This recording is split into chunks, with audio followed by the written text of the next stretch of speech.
Hello friends, welcome back to my channel earth mom Dehradun. मैं हूं ज्योति। Welcome करती हूं आप सभी का अपने चैनल में न्यू है तो प्लीज़ चैनल को ज़रूर सब्सक्राइब करें। आप सब लोग वीडियो तो देखते हैं, व्यूज़ भी बहुत अच्छे आते हैं, बट कहीं ना कहीं सब लोग सब्सक्राइब नहीं करते। सो प्लीज़ चैनल को सब्सक्राइब ज़रूर कीजिए और बेल नोटिफिकेशन नीचे आपको दिखेगा, उसको ऑन करिए ताकि मैं जब भी कोई न्यू वीडियो अपलोड करूँ आप सभी को उसका नोटिफिकेशन भी मिल जाए। एंड येस, कॉमेंट सेक्शन में अपनी राय, अपनी सजेशंस देना बिल्कुल मत भूलिएगा, बिकॉज मैं अपनी रिसर्चिंग के आधार पर रिएक्शन वीडियोस देखती हूँ। बट अगर आपके पास कोई भी पॉइंट्स है, कोई भी तरीके का माइंडसेट है, कोई भी पॉइंट ऑफ व्यूज़ है, तो अपना नज़रिया मेरे साथ कमेंट सेक्शन में ज़रूर शेयर करना। ज़रूरी नहीं होता कि आपका और मेरा नज़रिया सेम हो, लेकिन येस, रिएक्शन वीडियो के ज़रिए हम लोग आपस में अपने विचारों का आदान प्रदान ज़रूर कर सकते हैं। तो आपके अंदर भी अगर कोई विचार है या आप किसी भी तरीके का कोई सजेशन या राय देना चाहते हैं तो कमेंट सेक्शन में ज़रूर दीजिएगा। इसी के साथ आज का रिएक्शन वीडियो शुरू करते हैं। तो आप सबने थोड़े दिन पहले एक वीडियो ज़रूर देखी होगी जिसमें आपको दिखा होगा कि अनीता जी की फैमिली से कुएं की नापा तोली हो रही है। बहुत ज़्यादा लोग, बहुत ज़्यादा पब्लिक इस बात से खुश हुई, क्योंकि जिस दिन से इतनी बड़ी घटना कुएं के अंदर घटित हुई है तब से आधी से ज़्यादा ऑडियंस का कमेंट सेक्शन में सिर्फ एक ही रिक्वेस्ट था कि इस कुएं को जल्दी से जल्दी बंद होना चाहिए। इसके जवाब में गोलू गोल्डी ने एक वीडियो बनाई थी जिसमें उन्होंने बोला कि कुएं पे उनका अधिकार नहीं है, इसीलिए इस कुएं को बंद करने के लिए सबकी हामी की ज़रूरत है। वो अपने एंड पे इस कुएं को बंद नहीं करवा सकते और फिलहाल उनकी जो प्रायोरिटी थी उस समय अपने पापा का क्रियाक्रम, जो भी पूजा पाठ था वो पूरा करवाना था। उसके बाद वो कुएँ के बारे में सोचेंगे। लेकिन अभी बीते दिनों 2-3 दिन पहले हमने देखा कि किस तरीके से लाला जी कुएँ की नापा तोलाई कर रहे हैं। तो ऑडियंस को देख के काफ़ी खुशी हुई कि चलो, ये खतरे की घंटी यानी कि जो ये कुआं आंगन में है ये जल्दी से जल्दी बंद हो जाएगा, क्योंकि उस कुएं के आसपास इस तरीके की घटना दोबारा कभी ना घटे, इस चीज़ से ऑडियंस बहुत ज़्यादा डर चुकी है। जब ऑडियंस वीडियो में उस कुएं को देखती है तब ऑडियंस के घाव बिना ताज़ा हो जाते हैं। बोलने की बात होती है कि वहाँ पे बैठे हुए घर वालों को तो दुख ज़रूर होगा, लेकिन बाहर वालों को इससे क्या फ़र्क पड़ता है। लेकिन जो ऑडियंस इतने सालों से फैमिली को देख रही है, फैमिली के अप डाउन्स को फील कर रही है, किसी के दुख को फील कर रही है, तो वो फैमिली के लिए अपना डर भी फील करती है। भले ही वो उनके परिवार से कई मीलों दूर बैठे हों, लेकिन फिर भी वहाँ बैठे हुए सब्सक्राइबर भी इसी यूट्यूब फैमिली परिवार का हिस्सा बन जाते हैं और वो टाइम टू टाइम गाइडेंस भी देते हैं, गाइड भी करते हैं और अपने विचार कमेंट सेक्शन में प्रकट भी करते हैं। तो जब इस कुएं को बंद करने की बात हुई तो काफ़ी लोगों को इस बात की खुशी हुई, क्योंकि अक्सर दादाजी को भी कुएं के आसपास बैठा हुआ पाया जाता है। इनफैक्ट कल के व्लॉग की ही बात करूं तो दादाजी कुएं की बाउंड्री में बैठे हुए थे, जिस बाउंड्री में दोबारा से दादाजी को बैठे देखकर फिर से कमेंट सेक्शन में बहुत सारे लोगों के कमेंट आए कि इस तरीके से दादाजी को बाउंड्री वॉल पे मत बैठने दिया करो। बिल्कुल बोलना सही है, वो बुज़ुर्ग शरीर हैं, कभी कभी अपना शरीर, अपना बैलेंस भी इंसान संभाल नहीं पाता है और इस उम्र में आपको पता ही है कि उन्हें तो खुद वॉकर के सहारे की ज़रूरत पड़ती है। तो इसीलिए कुएं की बाउंड्री पे बैठना उनके लिए भी एक खतरे की घंटी हो सकती है। इसीलिए जितना हो सके उनको उस कुएं के आसपास से दूर ही रखें। कुएं का टॉपिक आज उठाने का मतलब ये है कि जिस कुएं की नापा तोलाई को 4 से 5 दिन हो गए हैं, उसके बाद उससे रिलेटेड कोई भी व्लॉग सामने नहीं आया।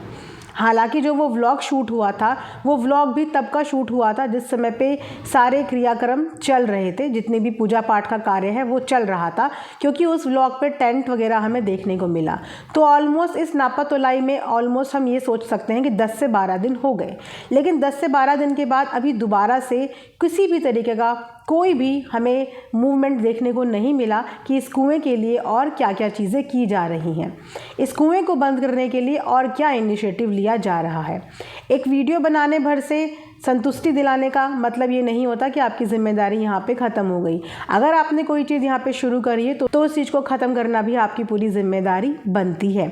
तो अगर आपने ये जिम्मेदारी उठाई है तो मैं यही रिक्वेस्ट करूँगी कि इसको पूरा ज़रूर किया जाए और उस कुएं को ढकना बहुत ज़्यादा ज़रूरी है, क्योंकि ये किसी के लिए भी खतरा साबित हो सकता है। वहाँ पे कुत्ते के छोटे छोटे पिल्ले भी घूम रहे हैं, ये उनके लिए भी खतरा हो सकता है, बड़े बुजुर्गों के लिए खतरा हो सकता है, छोटे बच्चों के लिए खतरा हो सकता है। तो अगर आपने व्लॉग में ये चीज़ दिखाई दी है कि कुआं बंद आप करा रहे हैं, तो उस अधूरे काम को पूरा कब कराएंगे या वो अधूरा काम पूरा कब होगा, इसके इंतज़ार में काफ़ी ज़्यादा पब्लिक बैठी हुई है। अब अगर बात करें अनीता जी के व्लॉग की, तो अनीता जी के व्लॉग बहुत ज़्यादा इनफैक्ट बहुत ज़्यादा पीछे चल रहे हैं। इतना सारा बैकअप उन्होंने बनाया हुआ है और ये बैकअप उनका इतना ज़्यादा पीछे हो गया, और कहीं ना कहीं ये बैकअप जो एक बहुत अच्छा रिस्पॉन्स दे सकता था, वो रिस्पॉन्स भी कहीं ना कहीं फीका पड़ गया। घर के अंदर जो भी ट्रेजेडी हुई, घर में जो भी ट्रेजेडी हुई, उसकी वजह से वो सारे व्लॉगिंग उस समय के लिए रोक दी गई, वो सारे व्लॉग्स उस समय के लिए रोक दिए गए, जिस वजह से डेफिनेटली उनके व्यूज़ पे फ़र्क पड़ेगा ही। और अब वो व्लॉग जब पोस्ट हो रहे हैं तो उन व्लॉग्स पे उतना अच्छा रिस्पॉन्स नहीं आ रहा है जितना आ सकता था।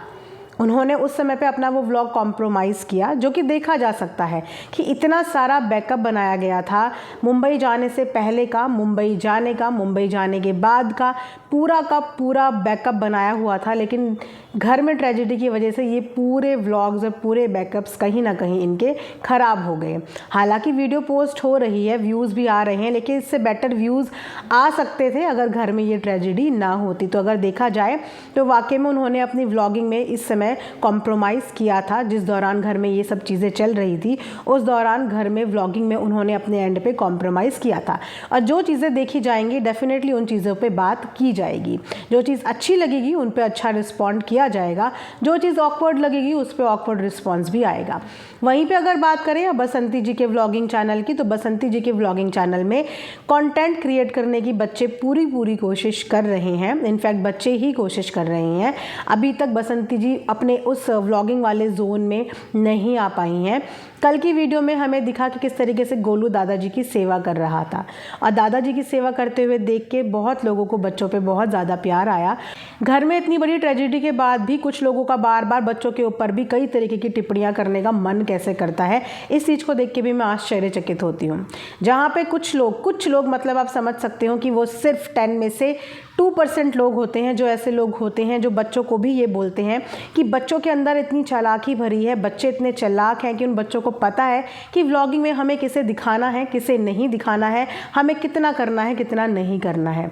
सबसे पहली बात, अगर हम यही बात करें, आपका यही एक पर्टिकुलर मुद्दा उठा लें कि बच्चों के अंदर चालाकी भरी है, तो आपको वो बच्चे कहाँ से चालाक लगते हैं और दुनिया में कौन से बच्चे चालाक होते हैं? जिन्होंने ज़िंदगी के अभी एक्सपीरियंस नहीं लिए, जिन्होंने अपने घोंसले से बाहर अभी तक पैर नहीं रखा, जिनको अभी तक लाइफ के तजुर्बे नहीं मिले, उसके अंदर चालाकियाँ कैसे आ जाएंगी? घर के अंदर बैठे बैठे क्या कभी चालाकियाँ आती हैं? जी नहीं। चालाकियाँ आती हैं एक्सपीरियंस से, चालाकियाँ आती हैं ज़िंदगी में उतार चढ़ाव को देख के, और हर चालाकी बुरी चालाकी नहीं होती। अगर इंसान अपने सर्वाइवल के लिए अपना दिमाग का इस्तेमाल करता है तो उसको चालाकी नहीं कहते हैं, उसको समझदारी कहते हैं। चालाकी और समझदारी में ना एक बारीक लाइन का डिफरेंस होता है। आप जिस बात को चालाकी कह रहे हो, मेरी नज़र में वो बच्चों की समझदारी है कि वो समझदारी से काम ले रहे हैं, चीज़ों को समझदारी से कर रहे हैं। एक शिकायत और भी इस बीते दिनों आई थी कि बच्चे जिन्हें चाह रहे हैं सिर्फ उन्हें दिखा रहे हैं, जिन्हें नहीं चाह रहे हैं उन्हें नहीं दिखा रहे हैं। तो इन सब चीज़ों का जवाब भी आप में से ही कुछ लोगों ने दिया है। जो कुछ लोग सवाल उठाते हैं उनमें से बहुत सारे कुछ ऐसे लोग भी हैं जो जवाब भी साथ के साथ दे देते हैं। बीते दिनों जो भी फैमिली कंट्रोवर्सी में पिछले दिनों हुआ था, आप सब जानते हैं कि किस तरीके से चैनल्स पे भी बात आई थी, किस तरीके से चैनल्स भी डिलीट हुए थे। मेरे से ज़्यादा आप लोग बहुत अच्छे से जानते हैं। तो जो दूध का जलावा होता है वो छाछ भी फूक फूक के पीता है। जिस इंसान ने एक बार हानि खा ली हो, वो बार बार उस हानि को खाने के लिए वो चीज़ करेगा ही नहीं। और आप वीडियो में सिर्फ उतना ही दिखा सकते हो, जिस उसको ही दिखा सकते हो जिसको दिखाने की आपको मंजूरी मिली हो। अगर सामने वाला बंदा नहीं चाहता होगा कि हमें नहीं दिखाना है, तो आप उसको अपनी व्लॉगिंग में नहीं दिखा सकते। वरना बच्चों को कोई प्रॉब्लम नहीं होगी किसी को व्लॉग में दिखाने में, लेकिन सामने वाले की कंसेंट भी ज़रूरी होता है कि क्या सामने वाला चाहता है कि उनको व्लॉग में लिया जाए। क्योंकि अगर ऐसा ही होता, अगर बच्चे वाकई में दिखाना नहीं चाहते तो बच्चे फिर इतनी चीज़ भी नहीं दिखाते। पर व्लॉगिंग में कई दफ़ा बच्चों ने दिखाया है, क्योंकि उस समय पे शायद बच्चों को ये मंजूरी दी गई कि हाँ हमारे को ले लो और हमें दिखा लो।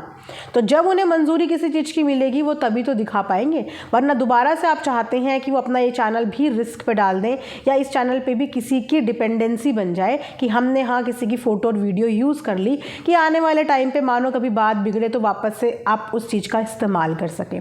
तो हर किसी को वीडियो में लेने से पहले या किसी की वीडियो शुरू करने से यूज़ करने से पहले सामने वाले की मंजूरी होनी चाहिए। आप इस चीज़ को भी समझने की कोशिश करिए। जब उन्हें मंजूरी मिली तब उन बच्चों ने छोटी छोटी क्लिप्स में वो दिखाया, जब उन्हें नहीं मिली तो उन्होंने नहीं दिखाया। और ये उनका खुद का निजी पर्सनल व्लॉगिंग चैनल है और एक इंसान की अपनी भी खुद की इच्छा होती है, खुद की भी मर्जी होती है कि वो अपने चैनल में क्या चीज़ दिखाने चाहते हैं, क्या चीज़ नहीं दिखाना चाहते हैं।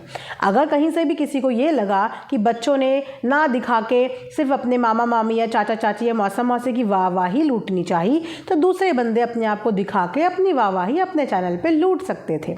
लेकिन जैसे कि मैंने बोला कि हर किसी का वीडियो में आना सामने वाले की मंजूरी पर डिपेंड करता है कि सामने वाला आपकी वीडियोज़ में आना चाहता है या नहीं आना चाहता। तो जितने भी लोगों का कहना ये है कि बच्चे चालाक हैं, तो बच्चे चालाक नहीं हैं, लेकिन हाँ, वक्त के साथ साथ बच्चे समझदार ज़रूर हो गए हैं। तो अगर आप उनको उनकी समझदारी के लिए शाबाशी नहीं दे सकते, आप उनको सही राह सही दिशा नहीं दिखा सकते, तो छोटे मासूम बच्चों को चालाकी का नाम ना दो, क्योंकि चालाकी किसी बच्चे को नहीं आती। चालाकी बच्चे को तब आती है, चालाकी एक इंसान के अंदर तब आती है जब वो इंसान ज़िंदगी के उतार चढ़ाव देख लेता है, जब वो इंसान ज़िंदगी का घाट घाट का पानी पी लेता है।